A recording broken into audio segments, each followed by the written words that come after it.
នេះគឺជាវីដេអូ highlight ទាំងស្រុងបាននៃការប្រកួតសប្តាហ៍ទី19រវាងអង្គរ Tiger បើកទ្វារកីឡាដ្ឋានរបស់ខ្លួនអាគីហេរ៉ូកាតូស្វាគមន៍វីសាខាគ្រាប់បាល់5គ្រាប់កាត់ឡើងនៅក្នុងការប្រកួតថ្ងៃនេះជាមួយនឹងការប្រកួតដ៏ជក់ចិត្តតែម្ដងអ្នកគាំទ្រ 2000 អ្នកជាងអង្គុយទស្សនាមិនខកបំណងនោះទេមុនការប្រកួតចាប់ផ្ដើមមានការគោរពភ្លេងជាតិនៃព្រះរាជាណាចក្រកម្ពុជាលោកជីសាម៉ាឌីជាអាជ្ញាកណ្ដាលក៏ប្លឹងបញ្ជាការកាយបាល់គឺចេញពីក្រុមម្ចាស់ផ្ទះគឺអង្គរ Tiger ឱកាសដំបូងក្រោយនេះផាកចុងប៊ីនទាញហើយក៏ទាត់ស្ដាំជួយបានពីអ្នកចាំទីឃ្លៀផ្ដាច់មកពីខ្សែការពារបាទទាំមករាឱកាសទៅក្រោយនេះលូកាសលើកមកហើយក៏តែតមួយក្បាលចូលប៉ុន្តែលោកអាជ្ញាកណ្ដាលមិនឲ្យនោះទេបន្ទាប់ពីការប៉ះទង្គិចមុនទៅហើយពីផាកចុងប៊ីន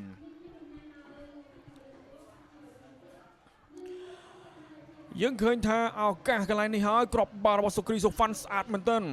ទាត់ស្ដាំបញ្ចូលទីបានយ៉ាងស្អាតតែម្ដងអូហុយ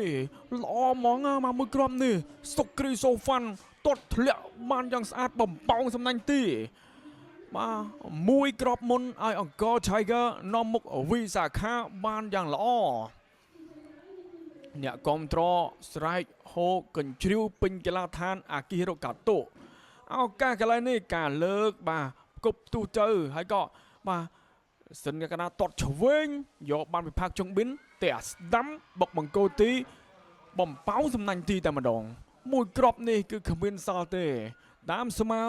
1-1ដោយផាកចុងប៊ីន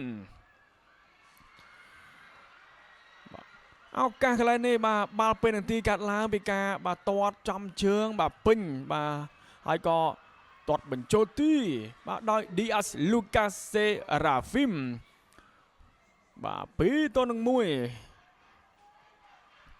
បាទរំបាត់ឆាបានយ៉ាងល្អទៀតបាទ Lucas កន្លែងនេះការលើកោងចូលមកខាងក្នុងផ្ទះស្ដាំរបស់សរតនាក៏ជះបាល់ចេញបាទពីទីនរ៉ាហ្សាក់ផងដែរឱកាសកន្លែងនេះបាទការបញ្ជូនមកឲ្យតំមករាទាត់ឆ្វេងក៏ស្លាយបាល់ចេញទៅខាងក្រៅពីសិនសុផាណាត់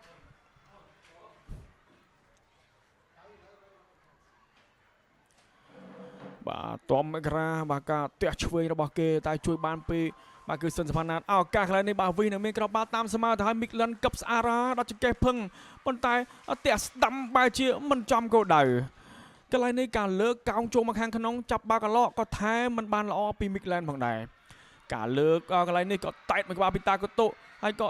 ទប់ឲ្យថែមស្ដាំក៏បញ្ចប់ទីបានយ៉ាងស្អាតបាទធ្វើឲ្យអង្គរ Tiger តាមស្មើបាទគឺ2-2ទប់ហើយក៏ទាត់ស្ដាំបញ្ចូលទីតែម្ដងបាទកន្លែងនេះបាទទប់ស្អារ៉ាបាទប៉ាំងបង្គោលទីអ្នកគាំទ្រក៏ស្រែកហូកញ្ជ្រៀវតាគុតូយ៉ាស៊ូអូកាការលើកន្លែងនេះបាទបុកបង្គោលទីហើយក៏ថែមជើងឆ្វេងបុកបង្គោលទីទៀតបាទលោកស្កលកូភើបាទចង់បោកក្បាលទៅហើយផ្ទះស្ដាំពីអឹមវ៉ាឃីមក៏ជះបាល់ចេញបាទពីកៅសុកសេឡាបាទជះបាល់ចេញបានយ៉ាងល្អកន្លែងនេះការលើកកោងចូលមកខាងក្នុងក៏តែតមួយក្បាលរបស់ថាគ្រីយ៉ាបញ្ចប់ទីបានយ៉ាងស្អាតរកបានក្របបាល់ជ័យជំនះនៅក្នុងការប្រកួតថ្ងៃនេះតែម្ដងពីការតែតរបស់ថាគ្រីយ៉ាកីឡាករបំរុងផ្លាស់ប្ដូរចូលនៅវគ្គទី2បាទយើងឃើញថាពិតជាសប្បាយរីករាយកន្លែងនេះឱកាសចុងម៉ោងបាទលំពិសុទ្ធញាក់ដាច់3សុទ្ធជើងឆ្វេងស្រាលជួយបានពីទីនរ៉ាហ្សាក់ទៀតលោកអាជ្ញាកណ្ដាលលោកជីសាម៉ាឌីក៏ប្លង់បញ្ចប់ការប្រកួតទាំងស្រុងតែម្ដងចូលរួមអសតទៅដល់វីសាខាដែលរកបាន3ពិន្ទុនៅក្នុងសប្តាហ៍ទី19ក៏ដូចជាចូលរួមសោកស្ដាយទៅដល់អង្គរ Tiger ដែលមិនមានពិន្ទុនៅក្នុងពិន្ទុនោះទេក្នុងការប្រកួតនៅក្នុងសប្តាហ៍ទី